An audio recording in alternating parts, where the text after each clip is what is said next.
Whether it's the shack or the pack, the moon, the suns, or the stars, get into the real things, the authentic stuff.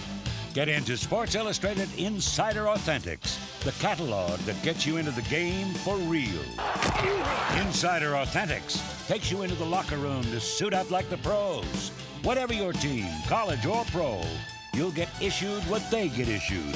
It's exactly what the players and coaches wear. With NFL Pro Line, Major League Baseball's Diamond Collection, NBA Authentics, and the NHL Center Collection. Insider Authentics gives you all the big names in the big games. Apex, Champion, Starter, Russell, and others. They feature the same fabrics, cuts, and logos used by the professional and college teams. Sweatshirts, t-shirts, shorts, and jerseys that can take a pounding and still look like a hero. It's quality that's unbeatable. It's Sports Illustrated Insider Authentics. Call this toll-free number now to get into it with a free catalog. It's where you find all the stuff that's hard to find. It's where you can get into it all without going out.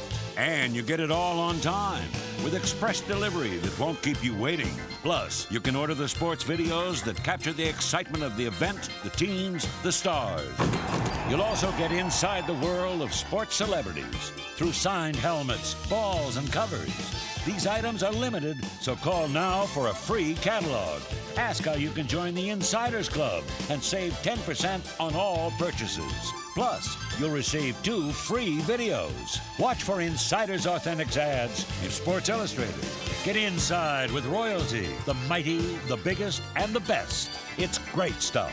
Call for a free catalog and get inside with Sports Illustrated Insider Authentics.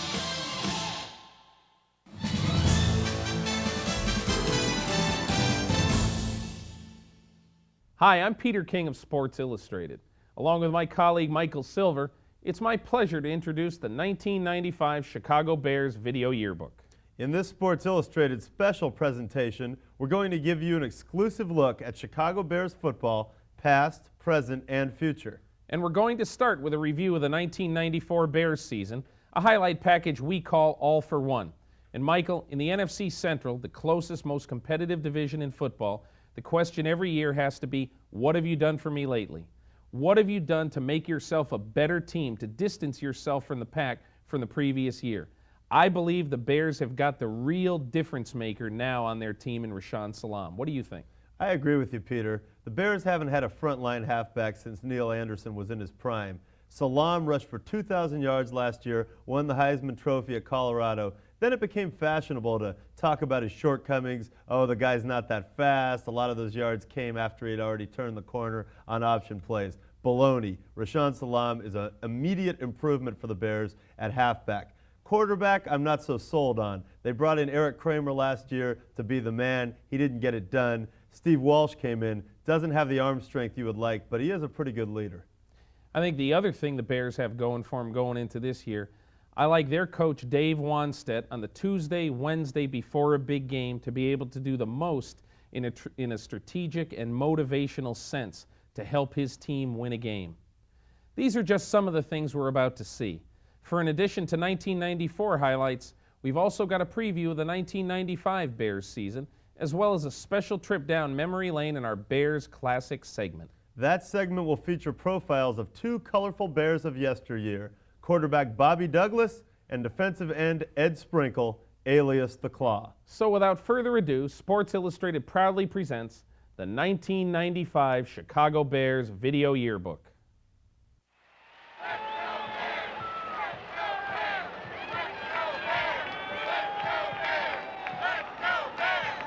Funny, everybody seems to think that the Bears have no chance except the Bear players, so it's going to be interesting to see if they can just put it across. It'd be a major upset if they do it. It certainly would be one of the greatest upsets in the history of the NFL, and the Chicago Bears are here in Candlestick to give it a try. Just get down, knock somebody down. Every play, every play. Go. 1, 2, 3. For the first time in 3 years, the Chicago Bears were battling in the postseason. They deserved to be in the playoffs. They had worked hard. They expected to be there all along. It was their goal.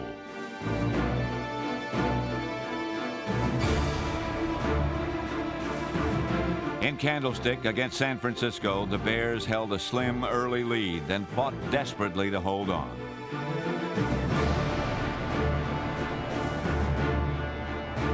In the end, their grit was no match for the 49ers' glittering galaxy of stars.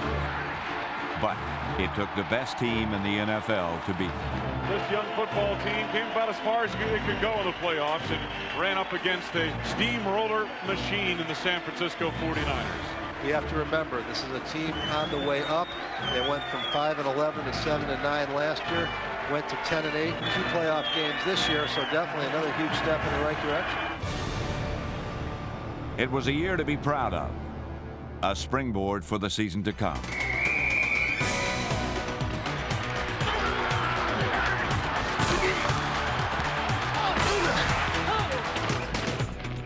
In 1994, the Bears held fast to the simple virtues that have sustained them for 75 years. They were fighters who thrived on hardship and found a way to win. Here we go, Bears!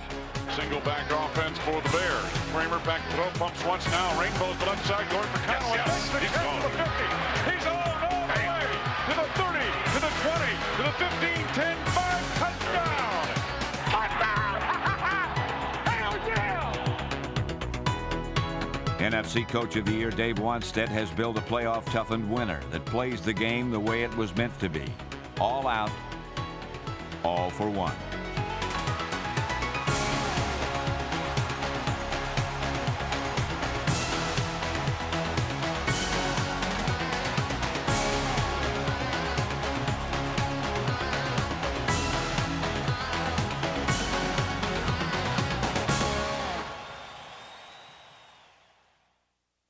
Let's go, baby. Come on, come on, come on. All right. Let's go, baby. Man, no nonsense today, all right? Hey, win on 3. 1, 2, 3. Win. The Bears had that twitch. And after beating the Giants for their first undefeated preseason in 36 years, they were psyched for the real thing. Hell yeah! Hell yeah! Hell yeah! Hell yeah! In the opener, they were razor sharp. Kramer takes play action, looking right. Now the middle, throws to Getty. Touchdown! Trace Armstrong broke from the gate with a pair of sacks as the Bears didn't allow a touchdown, cruising to their NFL record 35th opening day victory. High formation backfield, and on play action, back to throw. Kramer pops it over the left side. Getty wide open, 20, he's going to score. 10. 2 Chris Gedney touchdowns made it look easy. Perhaps too easy. The Bears lost their next 2 games and starting quarterback Eric Kramer. But there would be no free fall. They had a safety net, Dave Wanstead, who reminded them that they were all in it together and everyone had a vital role to play. We need to do our part to win this game, okay? We need to come up big up front, Al. We need to make a play, come up big up front. But the last 2 series, we haven't huddled up our end of the bargain. Game plans were user-friendly. Player input was welcome. Yeah, you're right. I see what you mean. I see what you mean, yes. We got to get Raymond tighter. Many hands made for a lighter load, and everyone had a share in it. Just keep on top of it. Stay on top of it. We're in good shape right there. He's having to pull the ball down. Already got it. The result was a 3-game winning streak. It began on a Sunday night against the Jets as the Bears made the plays when they needed them. Graham flank up the line to the left. Here's the toss to Tillman around the right end. Hurdles the right side of the end zone for the touchdown. 2 forced fumbles, 4 sacks, and Alonzo Spellman's first career interception fueled a 19-7 victory. Then it was back to Soldier Field to take on the 4-time AFC champion Buffalo Bills. Each was playing a part, solid spokes in the wheel. Picks by Donnell Wolford and Jeremy Lincoln set up scores, and a key fourth-quarter sack by Spellman nailed down the win. A win that featured the NFL's Catch of the Year, a one-handed masterpiece by Chris Gedney. To Buffalo. Cook in motion to the right. Walsh backpedals, slips. Steps up now, throws the middle of the end zone. Touchdown! Touchdown!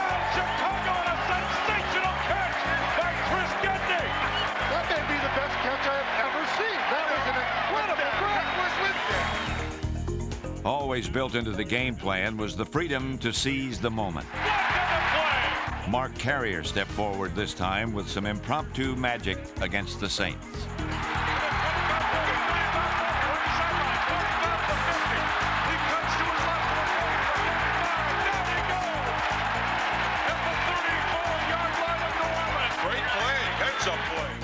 Their third straight win was in their sights, and Eric Kramer's replacement, Steve Walsh, didn't miss. The quarterback Walsh, who's straight back to throw.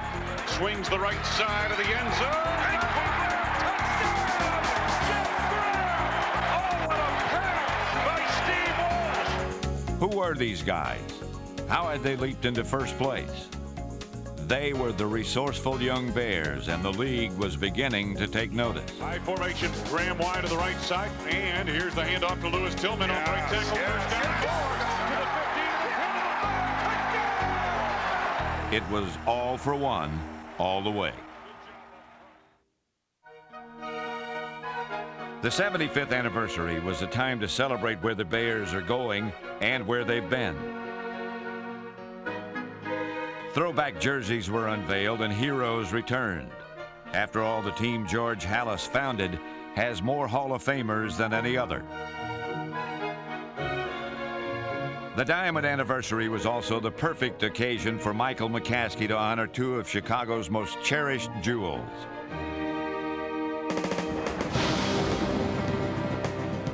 It was ironic that in the midst of a Monday night monsoon, the two jerseys were retired.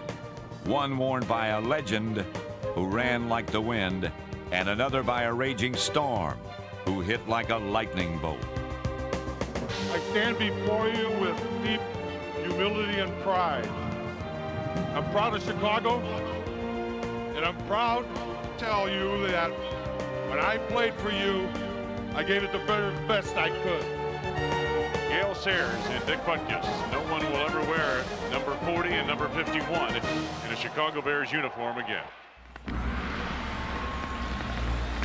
Over the years, down Bear Alley they marched. Numbers and names have changed, but there's always been one constant. A legacy of defense handed down by the monsters of the Midway.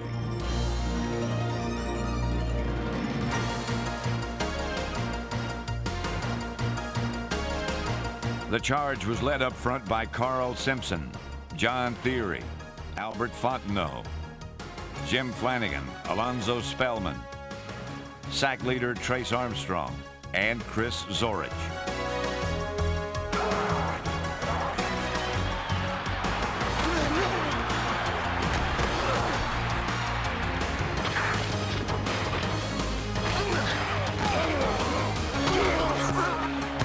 The tradition of beating on ball carriers was carried on by Vincent Smith and Dante Jones.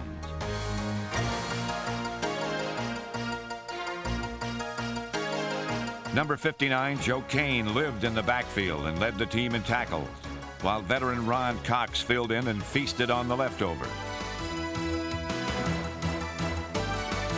Number 92, Barry Minter, is a counted-on performer for next year, and along with Myron Baker, helped make the defense the NFC's toughest inside the 20. Incredibly, Chicago allowed only 4 touchdowns longer than 20 yards.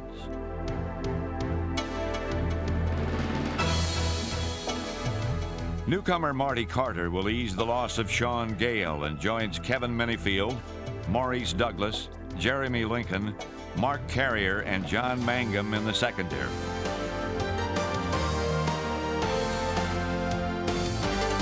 Donnell Wolford continued to be one of the league's premier corners. He led the Bears in interceptions, and receivers paid dearly for the rare short ones he allowed.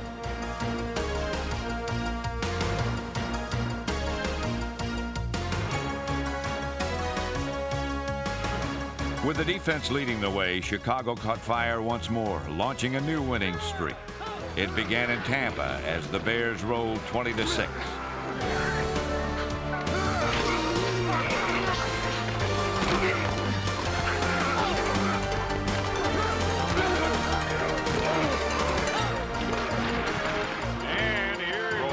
There he is, wide open. Yeah. The end zone, yes, wide open. Keith Jennings. Third down and goal to go. Walsh back to throw. Quick York over the middle. Touchdown, Robert Green. The win was the first of 4 in a row, and at the heart of that streak was the special team. 1, 2, 3, win! 4th down meant it was time for the Bears' big play unit to take center stage.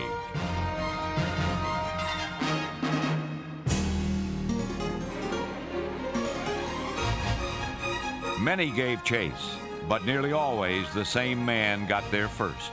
Leading tackler Maurice Douglas. Douglas led the charge on a group that blocked 5 field goals, recovered an onside kick, forced 6 fumbles, and courtesy of Jeff Graham, returned a punt for a touchdown. Kick, waiting for it, Jeff Graham at the 39. Graham stutter step into the 40, slips it a bit down the right side, all the way. Go! The 40, to the 30, to the 20, 15, 10, 5, high step to the end zone, touchdown! The special teams were special indeed when Chicago took on the Dolphins looking for their 2nd straight win. Big step, let's go get it, baby!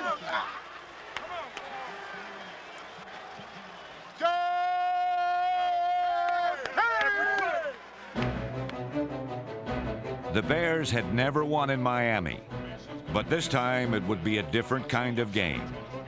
Very different. Right, Conway looking to throw. He's a former quarterback. Conway pops it back over the middle, and it's broken up.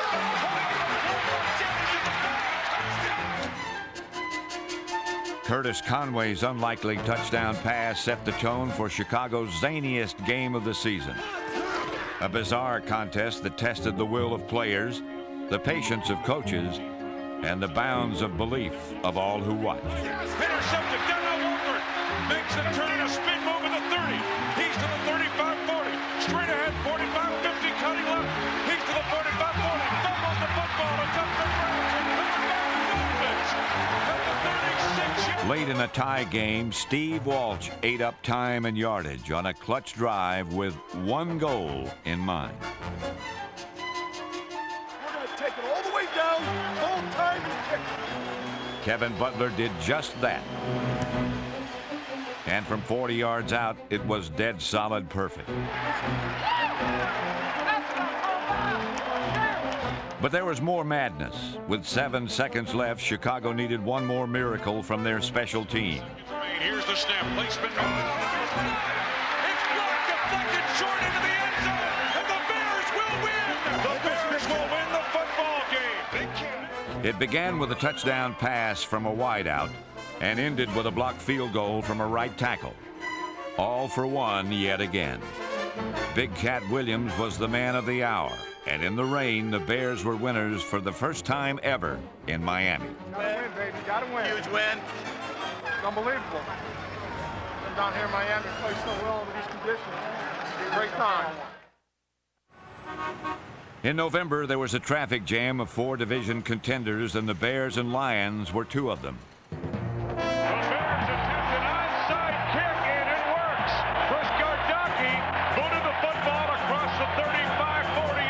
Another special teams gem and a perfect pass put Detroit in Chicago's rearview mirror. To the wing left side, lone set back Green, Walsh back to throw, 5-step drop, rides up, Rainbow's right side, he's got it! Touchdown! Jeff Graham! Steve Walsh even found the open man on the way out, and then he found Jeff Graham a week later against Buddy Ryan's Cardinals.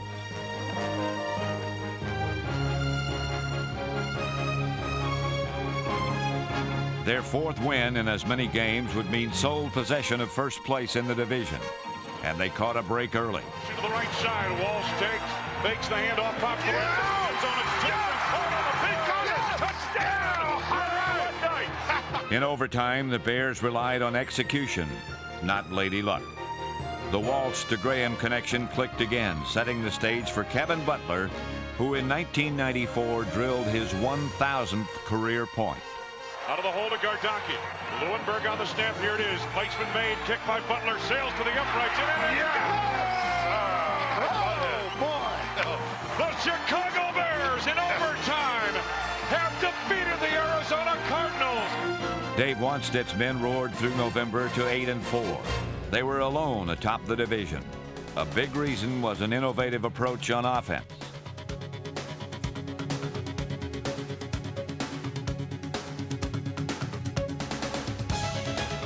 Flea flickers, reverses, and rollouts. Never the same look. A rich blend of run and pass.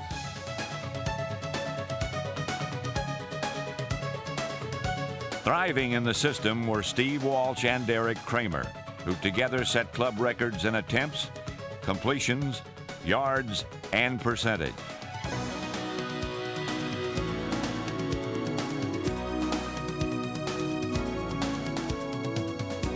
Reliable Keith Jennings, Ryan Wetnight, and Chris Gedney helped Bear tight ends catch 56 passes for 8 scores. But in 1995, the focus will be on wide receivers like free agent Michael Timpson, Greg McMurtry, and Curtis Conway. Kramer pumps left, throws the right side of the end zone. Conway over the shoulder catch, and he's got into the end zone for the touchdown. Kramer back to throw. Kramer steps up over the middle of the end zone. Touchdown, Nate Lewis. A fingertip grab in the middle of the end zone for the touchdown. Walsh takes short drop. Blocked the right side of the end zone. Touchdown, Greg McMurtry.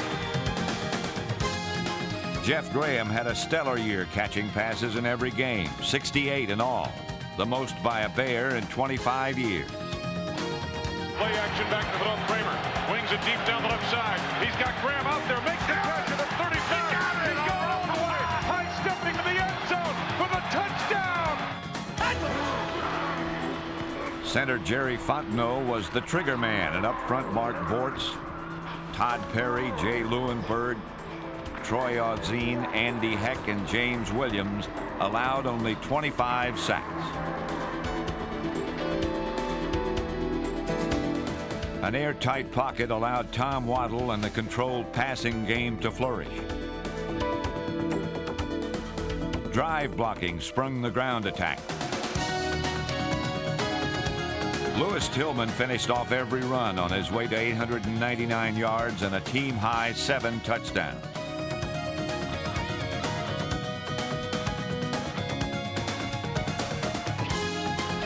Versatile Raymond Harris finished second in rushing and third in receiving in a promising rookie season.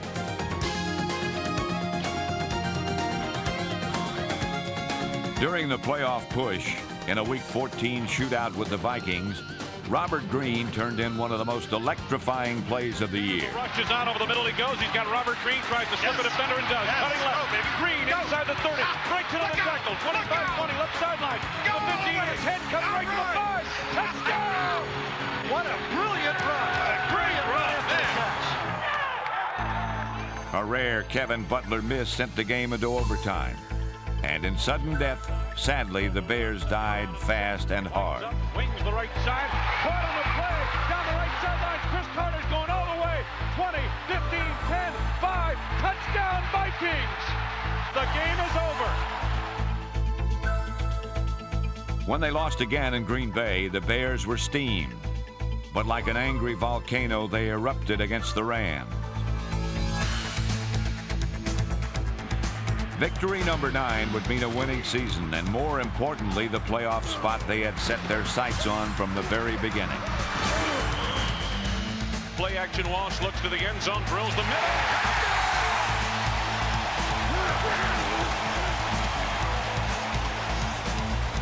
And here's the handoff to the right side of the line to the end zone. Touchdown!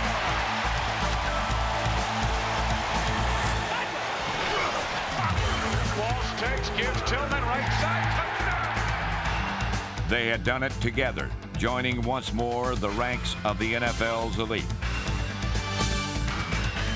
Ahead, a wild card rematch with the Vikings, division champions that had beaten them 6 straight times. It would be a grudge match, all for one. The Bears and their fans were primed for a memorable trip to the Metrodome.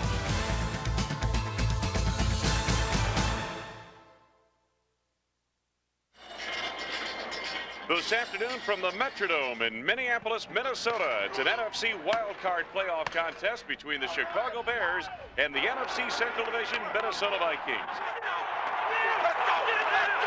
Everybody get to the ball. Let's make a party out of this. Win on 3. 1, 2, 3, win! Hand off Tillman off the right side of the end zone, and touchdown! Yes, all right. Warren Moon looks it over and he takes it straight back to throw. Boone over the middle, through the hands of the intended receiver, intercepted by Barry Minter. Minter out of bounds across the 25 near the 29-yard line. Walsh takes, bootleg rolling right, throws the right side of the end zone. He's got his man, touchdown! He's got it! First down, 29-yard line of Minnesota. Give Raymond Harris, up the middle he goes. Harris runs past Del Rio, breaks the tackle, 20, 15, touchdown, Chicago! Nice job. This Bear team believes they can beat the Vikings. They came in here knowing they could win, and they've got all the confidence in the world right now. 5-minute drive. Right here. 5-minute drive. Hammer's on everybody. It's over. We don't let up. Let's go, baby. Conway in motion to the right. We are early fourth quarter. Walsh back to goal. Lofts the left side. Going for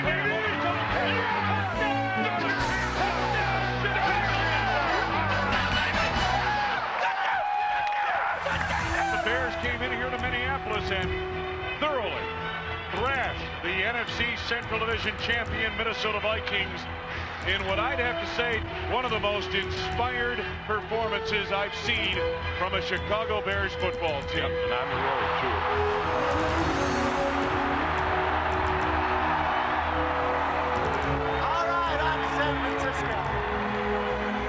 The Bears' season ultimately ended 2 victories short of Super Bowl 29. But what a run it was.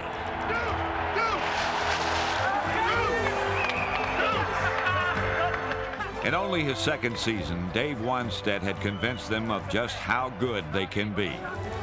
In 1995, they'll begin anew, but not unsure and tentative. They approach the coming year as a playoff-tested, united team, inspired as always by their loyal fans.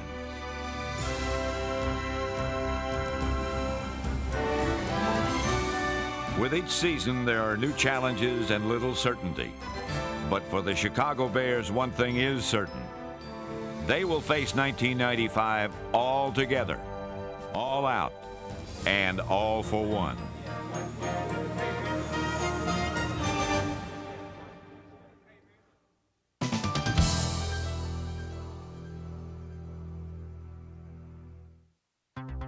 Last year, head coach Dave Wanstead guided a ragtag bunch of no-names to a playoff win. Boy, he'd better shape up. Yeah, I think he's got to be on the hot seat this year. If he doesn't win it all, I'd get rid of him. No, Dave Wanstead has done everything you could ask for in 2 seasons with the Bears, and there's no reason to believe that they won't be at least as good this year, maybe a little better. Think about Dave Wanstead. He had 0 Pro Bowl players on his roster last year, and he got a team into the second round of the playoffs. That's tremendous. One of his greatest assets to me is the ability to get 53 guys in a room and say, we don't care what our stats are. We care that we win this playoff game no matter who does it. And I think it's a tribute to him. I see you late. That's okay, baby. You got it. We need to make a play up front. We need to get off the block and make something happen. This season, Trace Armstrong will not be making plays for the Bears. He was sent to Miami for draft picks. Well, everyone will talk about the fact that the Bears lost their sack leader from last year, Trace Armstrong, whom they traded to Miami, but think about it, he had 7.5 sacks. That's not that many sacks. It's not like losing to Charles Haley. I would expect Alonzo Spellman at this point in his career to be able to get at least that many sacks this year. He'll get some help from John Theory, the younger player, but I do believe that Alonzo Spellman will step up and maybe be a Pro Bowl caliber player by the end of 1995. How Spellman does is going to indicate to me how the Bears do this year, not only as a defense, but as a team. If he comes through strongly and has even a Jeff Cross type of 10-sack year, this is going to be a vast improvement for him in terms of consistency. And I don't think the Bear defense is going to be hurt all that much by Armstrong's loss. Nor will they be hurt by the loss of safety Sean Gale, the last remaining starter from their 1985 Super Bowl defense. The Bears merely replaced one run-stuffing number 23 with another, Tampa Bay's Marty Carter, a younger version who's familiar with life in the NFC Central.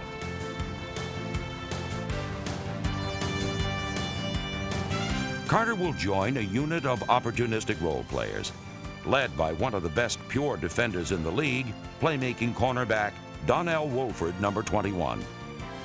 I felt very, very strongly last year that along with Deion Sanders, this guy was the biggest difference maker at cornerback in the NFL last year, even more so than Rod Woodson.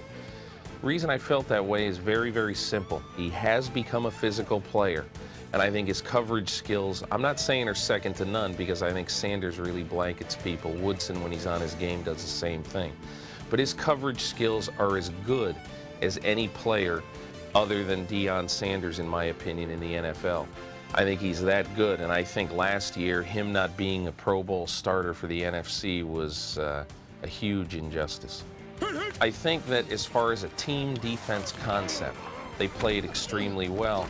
They aren't nearly as talented player for player as the Cowboys were, but I think Wannstedt strategically can match up in a mental chess game with any coordinator in the league right now. And it seems they have the targets in place to match up in the passing game as well. Receivers Jeff Graham and Curtis Conway are the likely starters. They invested a lot in Curtis Conway, and I think the time has come for him to justify that #1 draft pick. Graham had a great year last year, and I think Graham and Conway, the two young guys, are going to be the key to that team. If Conway is injured like last year, look for two former Patriots to step in, Greg McMurtry or newly acquired Michael Timpson. Timpson is a lackluster practice player, but Wannstedt will put an end to that immediately. And now, with 4 quality receivers, the Bears will finally be able to keep defenses honest. What this does is, especially in that division where the Bears have been played so close to the vest, you know, so almost 8 in the box type of defense against them all the time. They're going to be able to spread the field slightly so that even though the quarterbacks on these teams, relatively speaking, have poor arms, I still think they're going to be able to spread the field a little bit more, which is a definite must for their running game. The running game. No matter what assistant head coach Tony Wise tried, it never improved.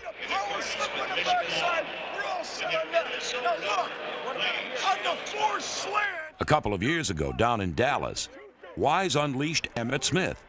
Lewis Tillman and Raymond Harris are not Emmitt Smith. Because I'm going to keep telling Flo to give the guard a chance. Last year, Tillman and company averaged a mere 3.3 yards a carry. Something had to be done. Lewis Tillman, Spencer Tillman, Lawyer Tillman, it doesn't matter. None of those guys were going to be the marquee running back that Dave Wannstedt needs to get the Bear offense to where he wants it to be. I think by late in the season, Dave Wannstedt and his staff had decided that Lewis Tillman was not their guy. Were they going to consistently give the ball to Raymond Harris? Were they going to look elsewhere in 1995? That was obviously answered on draft day when they go after Rashaan Salam, who had the gaudiest per rush average in college football last year, playing against a big-time schedule. Here's a guy who I think is going to be a real mutter and is going to be able to get outside in a division where you have to get outside. Salam is going to give them the little bit of outside burst that they didn't have last year with Tillman and they haven't had since Walter Payton. For some reason, it became trendy to rip Rashaan Salam right around the time where he won the Heisman Trophy. All the guy did was get 2,000 yards for one of the best teams in the country and win the Heisman, and then all you heard was, well, he's a little slow, he's not a great breakaway back, he's not this. A lot of his yards in college came after he had already turned the corner on the option. Well, so what? Yards are yards, and I think unless Rashaan Salam is a complete failure or he gets injured, that is going to be a marked improvement. I think that Salam will have as much opportunity immediately to be a factor for an NFL team as any rookie drafted this year. Drafting Salam was Wannstedt's boldest move. Now he must make his biggest decision. Who will start at quarterback? Eric Kramer or Steve Walsh, the miracle man who took over and led them to the playoffs? I think most people thought Steve Walsh was out of the league. This guy wasn't dead, he was cremated. Where did Steve Walsh come from and his resurrection? That's a great story. Bears do have a lot invested in Kramer, and if Kramer is the clear-cut winner in a competition, he will be the guy. But I think Dave Wanstead will evaluate it on who gives the Bears the best chance to win. Based on last year, that's Steve Walsh. I think Steve Walsh wins the Kramer-Walsh battle because I think that Dave Wanstead learned last year that he could really go to war with this guy. I think Dave personally feels bad for Kramer because it was one of those Lou Gehrig, Wally Pipp things where once the guy lost his job and they started to win a few games, he wasn't going to get his job back. But I think Dave is going to go with performance, clutch performance, and that's why I think Walsh is going to win the job. The key for the Bears this season is going to be their division games. The division is so competitive. You've got 4 teams that made the playoffs last year, the first time that's ever happened. And Tampa Bay you'd think would improve a little bit. Now that's 8 tough games, and if the Bears can win maybe 6 of them, I think they have an excellent chance to win the division. I think 10-6 might be a realistic goal for them. If Rashaan Salaam becomes the 1,200, 1,300-yard threat that they drafted him to be, if he's able to get outside, you're going to see this team is going to be a 10-win team and either a division champion or a wild card home team.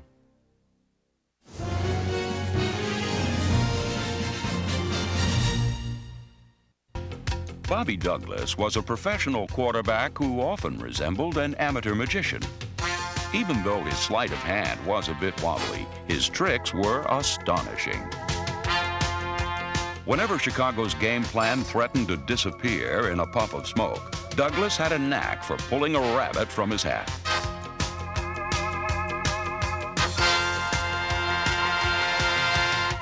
As a rookie in 1969, Douglas wore number 14 and boasted a rocket-launching left arm.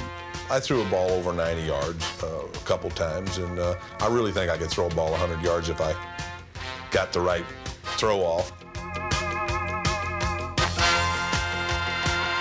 My statistics were great in some games and horrible in others. I was a very up-and-down quarterback. They made a big deal out of course, because I was controversial and was one of those people that the media liked to try to find something different about. While Douglas could muscle the football, he never could master the playbook. And during his rookie year, the Bears took unusual measures to improve his signal calling. Jim Dooley was a coach at that time. He would write a play on a piece of paper and stick it to the guard's hand, and the guard would run in, and we'd hold up in front of Bobby Douglas so he'd read the play, then we'd go ahead with the play. We had a million plays, it seemed like, so I had to eventually get them typed on a piece of cardboard, and then they had this wrist thing that you could put on your wrist, and I'd have the cardboard on the top and the cardboard on the bottom. But despite cue cards, Douglas was never able to get his lines right, and this put him on the wrong side of head coach Abe Gibron. Bobby! Douglas! Douglas! So many times he would call the wrong play, but he would make it work. Although Douglas stood tall in the pocket, he rarely stood there for long. He was a player who never lost his nerve, even though he frequently lost his helmet.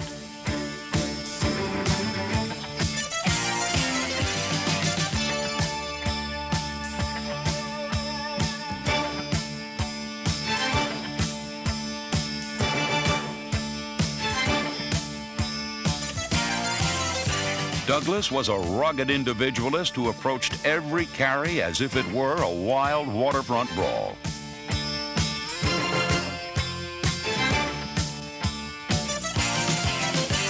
I'm a person who likes to try to do everything myself, and I was probably not as patient as a quarterback as I should have been. It's always been hard for me to count on somebody else to do something. I enjoyed running, I really did. I had good balance, and I could take the punishment. I could run over people once in a while, and basically had pretty good instincts. Douglas gained 968 yards, more than any quarterback has ever gained. The reason he did it is Bobby'd go out there on that option, and he couldn't decide whether he wanted to pitch it to the back or keep it himself. In 1972, Douglas's 968 rushing yards established an NFL single-season record for quarterbacks that is unlikely to be broken. He could run with the ball, but what the hell, anybody can run with a football. I always felt he could have been probably one of the all-time great strong side safeties a linebacker, a tight end, but he wanted to be a quarterback. They never really came to me and said, look, we might have to move you to tight end. They wanted me as their quarterback. I mean, I threw the ball well. You know, I hit the people when they were open, but in game situations, when you're playing against the Minnesota Vikings and you get 2.5 seconds to throw, I don't care who you are, you're not going to look good. Douglas rarely looked good when dropping back, but when running forward, he was in a class by himself.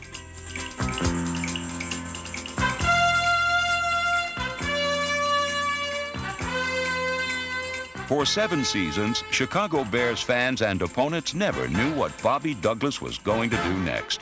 And neither did Bobby Douglas. Well, Ed Sprinkle was probably, in his day, the most feared pass rusher in football. Ed Sprinkle was a 190-pound rattlesnake. He was the meanest guy in the world. Now, Ed Sprinkle is tough, fast, and you really got to watch out for him. Don't turn your back on him or he'll club you. Dirty, small guy, 205 pounds, tough guy. He hit you when you weren't looking. I'd hit anybody on any play as hard as I could hit them, and that's the way I played. Ed Sprinkle seemed more myth than man, and the tales of his violent play spread like wildfire throughout the 1950s. Although Sprinkle was a mean-spirited hard case, he was an excellent player rather than a hitman.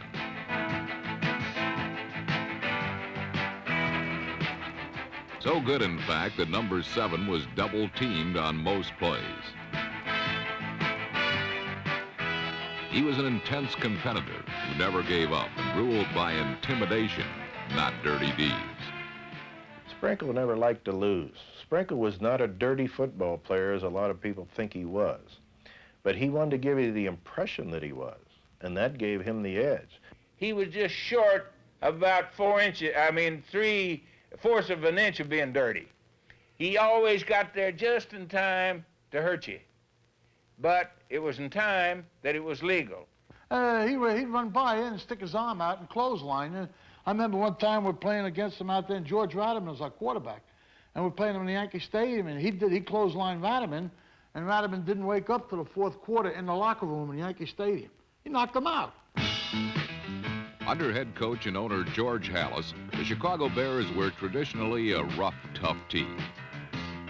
The toughest of the lot was Ed Sprinkle, whose clothesline tackle was his trademark. For this, he was nicknamed the Claw. When he came in, he used to club you across the head with that left hand, even if it was early or late. He always had my eyes watering all the time. He always clubbed me with that thing across the face, and your eyes would start watering. You do it with a runner or anyone. If they were running by, when you couldn't tackle them, if you couldn't reach them, you'd reach out and hit them with your arm extended. Then a quarterback, same way, catch them under the chin, and that was the technique about it. It worked pretty good. Like a bird of prey, the Claw swooped in, using his famous left arm to disrupt plays, leaving his teammates to scavenge the remains.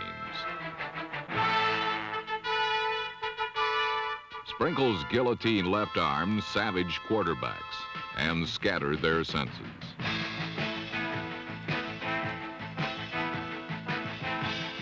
This unique style of play made him a marked man, a player targeted for swift revenge from his opponents. Ed went in to block the punt, and we went on the punt return, and about 4 Cardinals got a hold of him and really made mincemeat out of his face. And I talked to Ed later about it and said, well, what do you think about it? He said, oh, everybody has their day.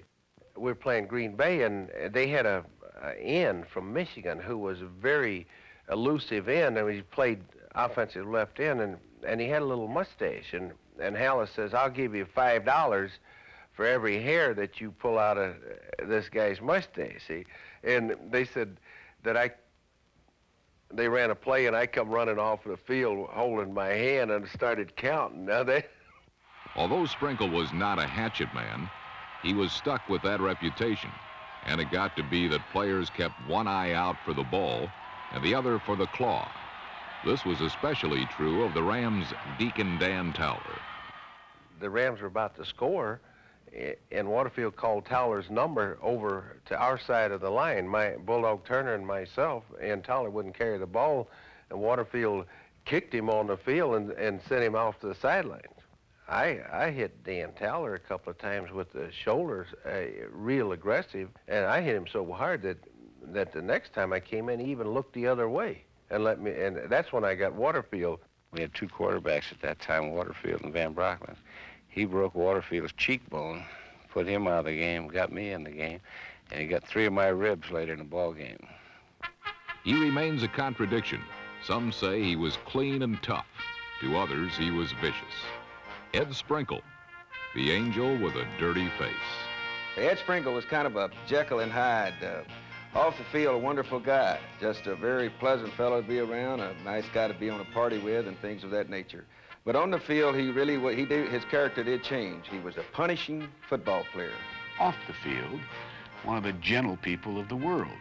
On the field, anything went.